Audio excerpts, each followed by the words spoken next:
Hello, hello. Today we have the 4th level, Argent Facility. Another quite combat heavy level, I would say. We still have, I would say, 4 gore nests to destroy, just like in the Foundry. And other than that, there are no arenas. So yeah, it all revolves around those 4 gore nests and the Argent energy filters that we need to destroy.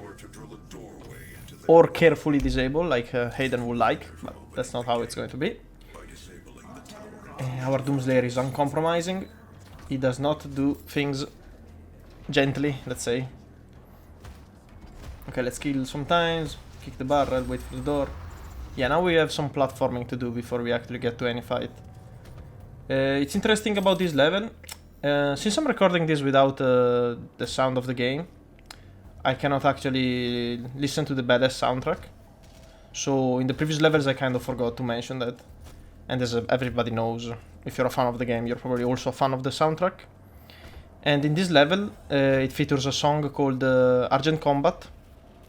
And it pays homage to Doom 3 team. If you've noticed. If you haven't, you should check them out. I'm leaving a link in the description of the Doom 3 team, and you can probably compare them. They're quite similar in some bits. Of course, Mick Gordon put his own work into it, and it shows. It's such a good song. It's definitely one of my top 3, I would say. Okay, yeah, so this is the first rune trial. And about these ones, I can say that I'm not that much of a fan. Mostly because they interrupt the gameplay flow. You have a loading screen, which is unbearable, I would say. It's actually the only loading screen you are given in a level. Except for some other tricks the developers used to avoid a gameplay loading, but we will talk about it in a later match, in a later mission. So yeah, this one is over already. Pretty simple, but there is the loading screen, which I dread every time I do it. And then we go. I actually forgot to equip it by how angry I was. I just want to play. So yeah, here we have the lever for the secret level, which doesn't contain anything really useful. There are like small health packs, very small armor shards. Oh yeah, and one important thing about armor shards. I've played the Doom Eternal Nightmare, no? Demo.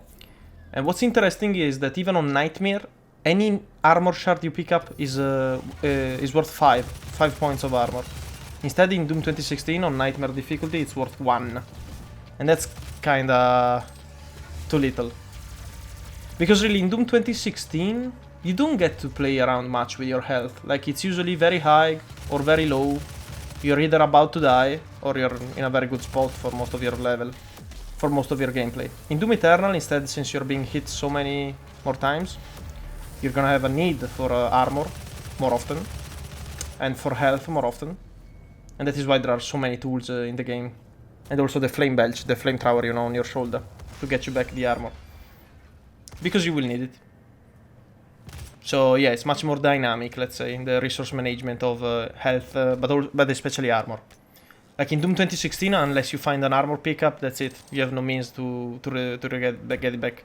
Of course, there are the runes like the armor pickup on glory kills and what else? I think that's the only one. Yeah, and again, it's not that much armor you get back, because on Nightmare you don't get much armor from shards. So yeah, I'm really not a fan of that rune. Because it doesn't just give you enough armor. So yeah, first Gore Nest.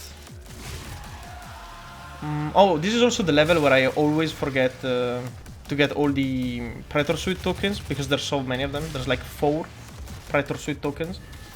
Oh, and this is gonna be funny, because I have to... There is a challenge in this level which requires you to get 3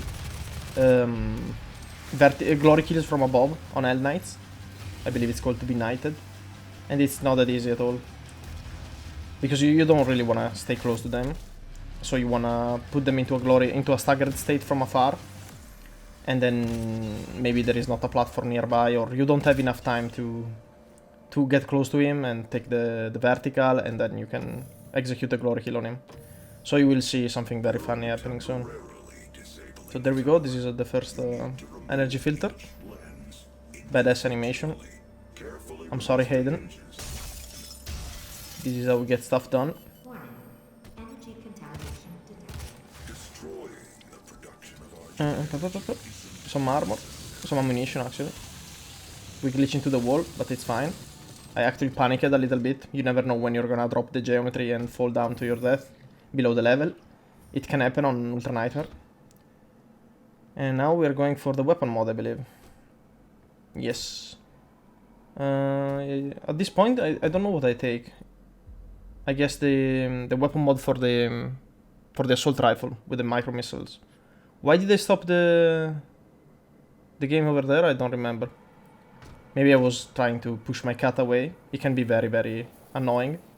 I love my cat, but it just loves trying to get on my lap. And it's not that easy when I'm recording or playing. Sometimes I'm in the middle of competitive play and he just tries to jump on me. It's insane. I live in constant fear of my cat trying to get on me. Again, settings. What else was that? I wouldn't know. Come on, Thor, get a grip. Okay, and then we go. This is a room with some imps, but especially there is an Argent fragment, which I'm gonna use maybe for ammo this time, or possibly health. I don't know. On Foundry, I said I really wanna get more survivability, so I'm prioritizing health over ammo, and I guess that's what I'm about to do. Let me see.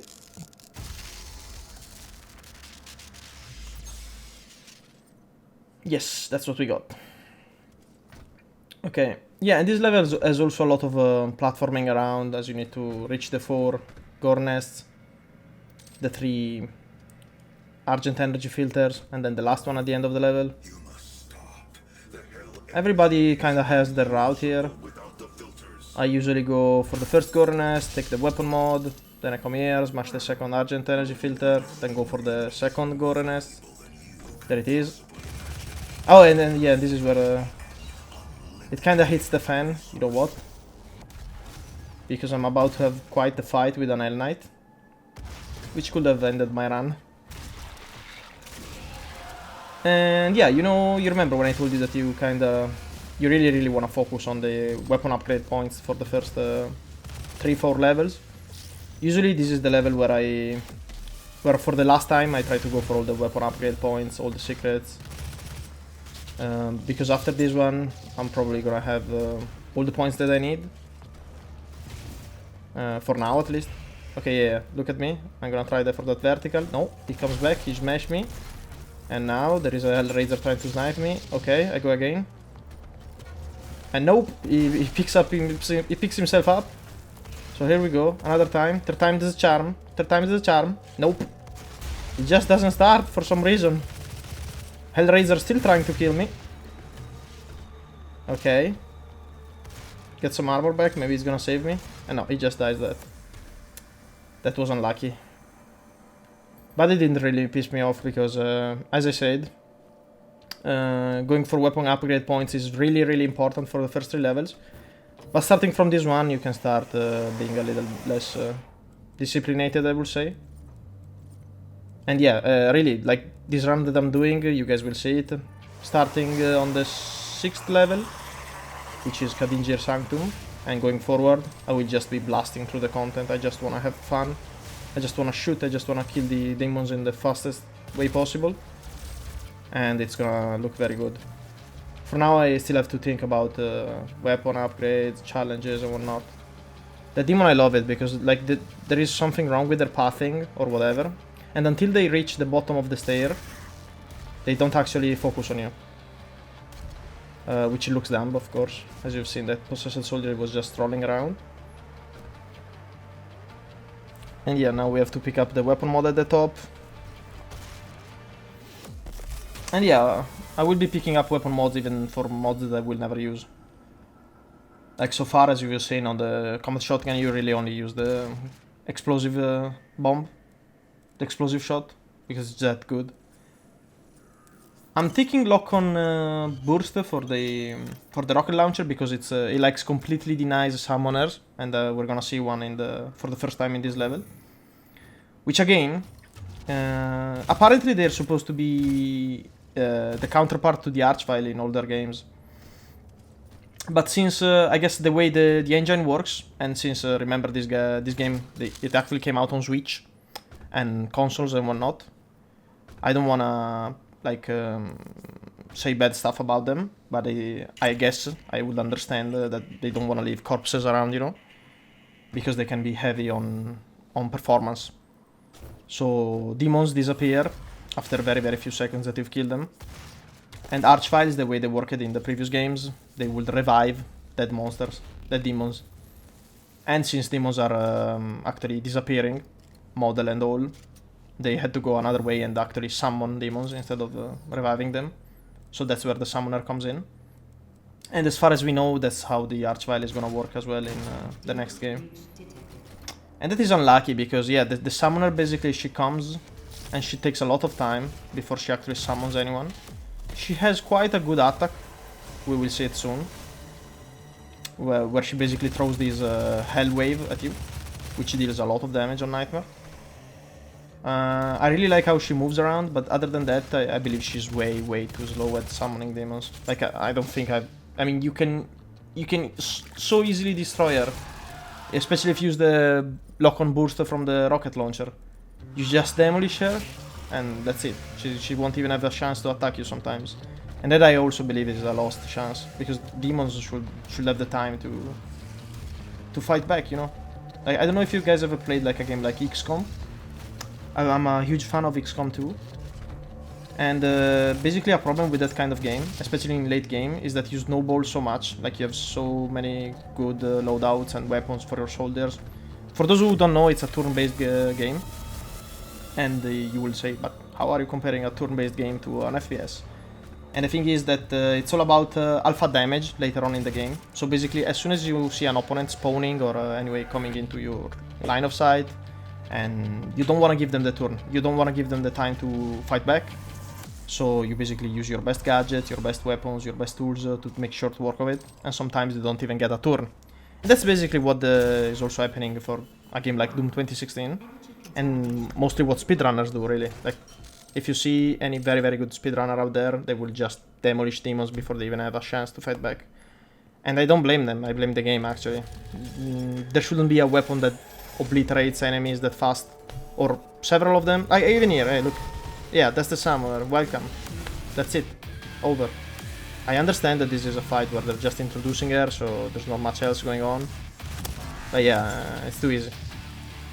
Some people struggle with her, and that's understandable, because maybe they don't use the right gadget, which is definitely the lock-on burst, or other insta-jib weapons like the siege mode for the ghosts. And that enables the summoner to start zapping around, and that's really fun. You will see it in another level. I think that's the only time for this campaign where I will use lock-on burst on her. The other times I will just go shoot her, and I found it way more fun, actually. But the thing is, I am actually making myself... I'm making the challenge for myself. It's not the game that's throwing the challenge at me. I have to go and use another weapon to make it interesting, you know? And that's not good game design, I would say. So yeah, the summoner is overall not good enough. And from what I've seen, the Archvile in Doom Eternal works the same, but it looks to have much more health overall. He's actually really tough. So that means that we won't be able to kill him that easily. And there's no such thing as the... Yeah, we still have the lock-on burst, but hopefully it doesn't stagger him immediately. Like in Doom 2016. Hopefully he's able to tank it and fight back. That would be awesome. That's actually all I'm asking. Because yeah, I mean, if we can alpha strike every demon in the game as soon as they spawn, at that point really it is a point-and-click adventure. And I'm actually glad I'm not that good at this game still. Because if I would be really good, I will just punish every demon as they spawn. And sometimes I do. Like, most of the time they actually spawn and I demolish them. Some others I don't. Especially in rooms where there's going to be so many demons spawning in. And that's where really I have fun, I am engaged, I am challenged. And that's what this run is going to be later on. For now, we're just I'm just going through the chore, you know, to get there, through the course. We will get there, I promise. So what else? Oh yeah, this level not only introduces you the rune trials, but it actually throws two of them at you, and I detest that, because it's another loading screen, it's another It's another thing to do on the to-do list, you know? I guess maybe on... Because yeah, I'm really not striving for 100% completion, you know? I just want a solid start with weapon upgrade points, and then I play my own way. Did I do this rune trial? Oh yeah, now I do. I was actually trying this out, where you can get the ammo box to give you ammo. Then you go into the rune trial, and when you come out, apparently the ammo box is full again, and you can use it another time. And that can be useful maybe for you know, mastering the rune, like ammo boost or vacuum, which requires you to loot ammo. And yeah, here you will see me miss some barrels and hit others. Every time I do it different. I don't have a pattern for this one. I just go and shoot them. Which can be weird because if you don't do a circle, let's say, you can have barrels behind you, and you will have to backtrack a little bit, but it's still overall quite easy. And that was the second rune trial, and that is the second loading screen, actually the fourth loading screen we're watching, and we're just about done with it, and onwards to the last arena of the... And this arena actually, this one is really weird. What am I doing? Oh yeah, I'm actually wasting some ammo so I can use the ammo box again. I really love vacuum. It's actually going to be my number one. And it's not even a rune in Doom Eternal. It's actually an upgrade, a passive upgrade that you're always going to have, which you can get as soon as like the very first level, or the second level. And it has two upgrades, like you can upgrade it twice, the vacuum. And I'm really looking forward to that. So yeah, this arena is pointless. Like, you're introduced to the Berserker power up, and that's it. Like, oh, this is the second summoner. Bye bye. I actually got one out to be knighted challenge. I was doing it just for the memes at that point. And yeah, that was like the shortest arena ever. They introduce you. Oh no, actually we had the Berserk power up in the previous in the second level. So yeah, there is just overkill. Like, it's not balanced at all. So yeah, overall, I kinda remember this level being more fun, honestly. But I guess it really wasn't. The music is badass though. And starting next level... Oh yeah, next level is going to be actually my favorite. I absolutely adore Argent Tower. It has BFG division, come on. Introduces the Revenant, best AI ever. He's not as good as I wanted him to be. Thankfully in Eternal is much better, but we will talk about it in the next video. For now, we're just waiting for the cinematic. And for Samuel Hayden to tell us that we need to kill Olivia. Which is interesting, because we have never seen the Doom guy killing a human. And apparently, if we had it our way, we may have probably snapped their neck. That's unfortunate. But thankfully that's not how the game goes down. So thank you for watching, and see you next time for Argent Tower, my favorite level.